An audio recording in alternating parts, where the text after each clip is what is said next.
ஆறுபடை ஆறுபடை ஆறுபடை இன்று எங்கும் மருதமலை கோயில் ஒரு ஏழுபடை ஏழுபடை ஏழுபடை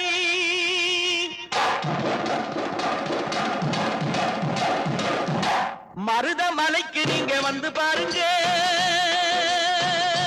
ஒரு தரம் மருதமலைக்கு நீங்க வந்து பாருங்க ஈசன் மகனோடு மனம் விட்டு பேசி பாருங்க மருதமலைக்கு நீங்க வந்து பாருங்க ஈசன் மகனோடு மனம் விட்டு பேசி பாருங்க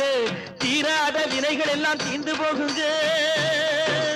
சத்தியமா சொல்லுறேன் தீராத வினைகள் எல்லாம் தீர்ந்து போகுங்க அது தீராவிட்டால் வந்து என்னை கேளுங்க அது தீராவிட்டால் வந்து என்னை கேளுங்க மருதமலைக்கு நீங்க வந்து பாருங்க